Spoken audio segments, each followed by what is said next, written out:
64, maybe এটা 125, ভুলে গেছি, যদি মানে ভুল হয় মাফ করে দিও। লাস্ট একটা সিরিজ দেখাচ্ছি যে ও সরি, এই ধরনের সিরিজও কিন্তু আইএসএসবিতে আসে। লাস্ট একটা সিরিজ দেখাচ্ছি যে সিরিজটা আইএসএসবিতে খুবই ফ্রিকোয়েন্টলি দেওয়া হয়। So the series will be যে ধরো এখানে 2, দেন 6, দেন 10, দেন again 10, দেন 18। সো এইখানে তুমি কি করবা, 2, 6, 10, 10, 18, তারপর গ্যাপ, তারপর gap. So the thing is that এইখান থেকে এখানে দেখো 8 গ্যাপ, এইখান থেকে এখানে দেখো 8 গ্যাপ, এইখান থেকে এখানে দেখো 4 গ্যাপ, তার মানে এইখানে যেটা হবে 4 গ্যাপ হবে, দ্যাট মিনস 14। আবার এইখান থেকে 8 গ্যাপ হবে, that means it will B 26 most probably.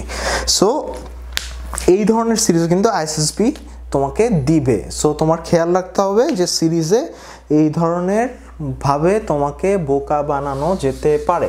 এবং আইকিউর জন্য সবচেয়ে বড় টিপস হচ্ছে যে কখনোই একটা আইকিউ নিয়ে বেশিক্ষণ বসে থাকবে না, কারণ তুমি একটা আইকিউ নিয়ে যতক্ষণ বসে থাকতেছো তার থেকে হয়তোবা আরেকটা আইকিউ বেশি দ্রুত সলভ করা যেতে পারে।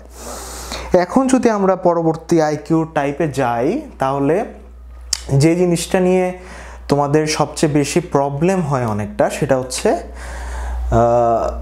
ধরো যে এরকম আছে যে x is east of y, z is west of a, what is the direction of x to z? So দিকের একটা ব্যাপার থাকে। দিকের ব্যাপারগুলো নিয়ে যেভাবে আসলে হয় সেটা হচ্ছে যে দিকের ব্যাপারে যখন তুমি যাবা তখনই তুমি আগে একটা ম্যাপ আঁকবা, সাইডে একটা ম্যাপ আঁকবা। যখন তুমি ম্যাপ আঁকলা তার মানে তোমার নাক বরাবর, এই ম্যাপটা না আমরা আবার অনেকে মনে রাখতে পারি না, ম্যাপটা আমরা মনে রাখতে পারি না যে নর্থ কোন দিকে, সাউথ কোন দিকে। সোজা হয়ে হচ্ছে তোমার নাক বরাবর হচ্ছে নর্থ, উল্টা পাশ হচ্ছে সাউথ, ডান হাত হচ্ছে ইস্ট, বাম হাত হচ্ছে ওয়েস্ট, হয়ে গেল। সো বলছে x is east of y, যেটা বলবে x is east of y, সেকেন্ডে যেটা থাকবে সেটা আগে বসাইতে হবে। সো সেকেন্ডে কি আছে, এক্স না ওয়াই, ওয়াই আগে আছে, তাহলে আগে ওয়াই বসাবো, যে কোনো জায়গায় ওয়াই বসাইলাম। বলতেছে যে x is east of y, তাহলে এক্স হচ্ছে ওয়াই এর ইস্টে, দ্যাট মিনস এই যে এক্স, এটা এক্স। তারপর হচ্ছে Z is west of A, Z is west of A, again আমাদের এ আগে বসাইলাম, Z is west of A. What is the direction of X to Z, তাহলে এক্স টু জেড এর ডিরেকশন কি, X to Z মনে রাখবা যে অফও দিতে পারে, টুও দিতে পারে। সো এখন ব্যাপারটা হচ্ছে যে অফ দিলে কি আর টু দিলে কি। টু দেওয়া মানে হচ্ছে এই দিকে, অফ দেওয়া মানে হচ্ছে এই দিকে।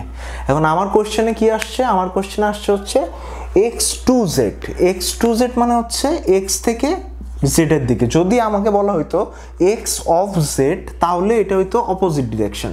তাহলে এইটার অ্যান্সারটা কি আসতেছে আমাদের, আমাদের এটার অ্যান্সার আসতেছে ওয়েস্ট। Very much easy. তুমি যদি ম্যাপটা আঁকতে পারো তাহলে কিন্তু তোমার আর অন্য কোনো দিকে কোনো সমস্যা নাই টোটালি। এরপরে আরেক ধরনের আইকিউ আসে আমাদের অনেক, সেটাকে বলে অড ফাইন্ড আউট করা। এখন অড মানে কি, অড মানে হচ্ছে আলাদাকরণ বা পৃথকীকরণ। So find the odd. তো ফাইন্ড দ্য অডে কি আসলো, ফাইন্ড দ্য অডে ধরো তোমাকে 4টা ইয়া দিবে, ধরো এতে দিল হচ্ছে কথার কথা ধরো কাউ, বিতে দিল গট, সিতে দিল ধরো তোমার মানকি, ডিতে দিল ক্রো, সো এর মধ্যে অড কোনটা, এর মধ্যে আলাদা কোনটা? দেখো এগুলা কিন্তু সব প্রাণী, এই একটা শুধুমাত্র হচ্ছে আমার পাখি, সো আমার অ্যান্সার হচ্ছে ক্রো। আবার জিনিসটা এইরকম আসতে পারে যে ধরো general, captain,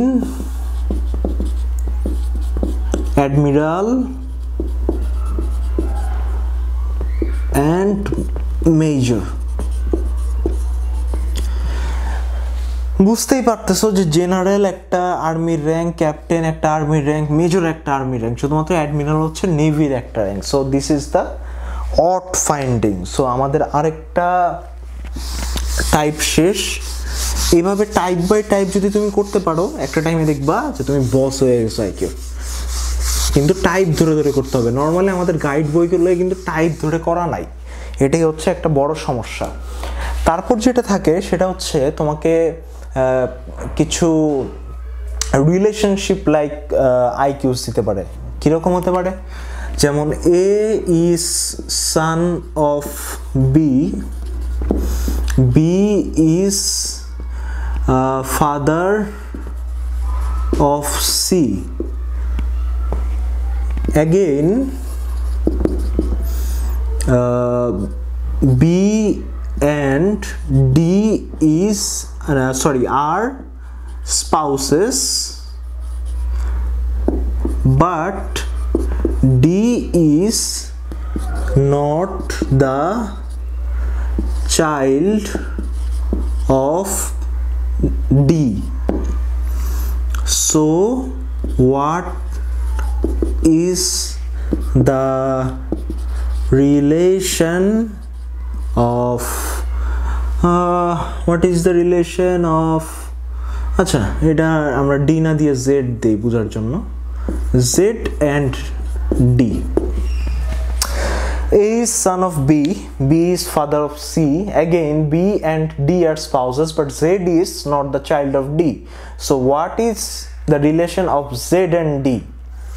It's very easy. আমরা ছোটবেলায় এগুলা নিয়ে আসলে ওই যে ধাঁধা পড়তাম, মানে এ ওর বাবা, বাট মানে আচ্ছা সরি রূপক অর্থে না বুঝে এইভাবে বুঝাই যে এ হচ্ছে বি এর ছেলে, আবার সিও হচ্ছে বি এর ছেলে বা মেয়ে, স্পেসিফাই করা নাই যেহেতু বি কে ফাদার বলা হয়েছে। বি আর ডি হচ্ছে স্বামী স্ত্রী, spouses, but Z is not the child of D, D হচ্ছে বি এর স্ত্রী। এখন তাহলে কোশ্চেনটা হচ্ছে যে what is the relation of Z and D?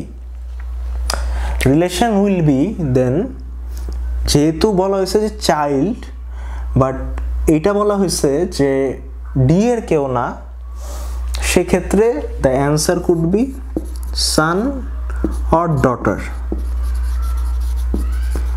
But এইখানে একটা কোশ্চেন হচ্ছে, যে কারণে আমি জেডটা দিয়েছিলাম সেটা হচ্ছে যে এইখানে যদি আমি জেড না দিয়ে আমি সি দিতাম, আমি যদি জেড না দিয়ে এখানে সি দেই, দ্যাট মিনস আমি এই জায়গাটা চেঞ্জ করলাম এবং এই জায়গাটায় জাস্ট আমি বলে দিলাম, আবারও জেডকে আমি সি দ্বারা রিপ্লেস করলাম করে আমি বলে দিলাম ইজ নট দ্য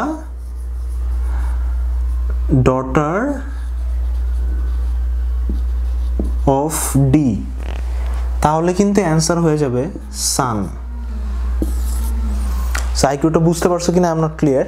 সো আমি আরেকবার ক্লিয়ার করি যে আমি যত জায়গায় জেড ছিল আমি সরাই দিলাম, সরানোর পর আমি যেটা করলাম সেটা হচ্ছে আমি সি দ্বারা সব জায়গায় রিপ্লেস করলাম। এখন দেখা গেল যে ডি হচ্ছে তোমার সি এর মা, এইটা স্পেসিফাই করা না, বাট বি তার বাবা সেটা স্পেসিফাই করা, বি সি এর বাবা, বাট ডি এর ডটার না। সো যেহেতু ডটার না, দ্যাট মিনস তাদের মধ্যে রিলেশন হচ্ছে সান। সো এই জায়গাগুলোতে দেখবা যে একটু প্যাচ লেগে যাবে মাথার মধ্যে। সো যদি এরকম প্যাচ লেগে যায় সেক্ষেত্রে অন্য আইকিউসগুলো আগে করে নিবা, এগুলোর জন্য টাইমিংটা পরে রাখবা, that will be better for you.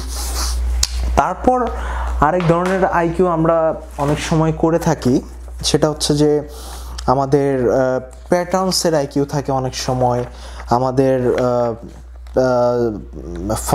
অর্ডের আইকিউটা তো দেখালাম, দিকের আইকিউগুলো দেখালাম, ট্রু অর ফলস থাকে অনেক সময়। So the thing is that আমাদের ট্রু ফলসগুলো কীভাবে হয় সেটা একটু বুঝতে হবে, আর হচ্ছে কোডিংটা আমাদের একটু বুঝতে হবে। সো আমাদের আগে আমরা ইজিটা করি, যেটা হচ্ছে ট্রু ফলস।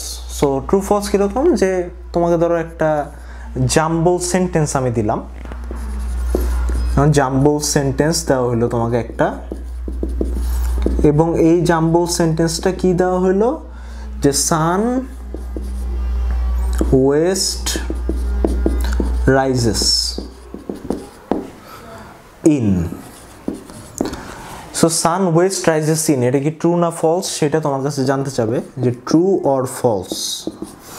সো দেখো এটা যদি আমরা মানে রিঅ্যারেঞ্জ করি তাহলে কি দাঁড়াচ্ছে, যে সান রাইজেস ইন ওয়েস্ট, সূর্য পশ্চিম দিক থেকে ওঠে, এটা দাঁড়াচ্ছে। So is it true, not true, so it will be false. So true ফলসগুলো নর্মালি এরকম আসে, ভেরি মাচ ইজি, প্র্যাকটিস করলে হয়ে যাবে।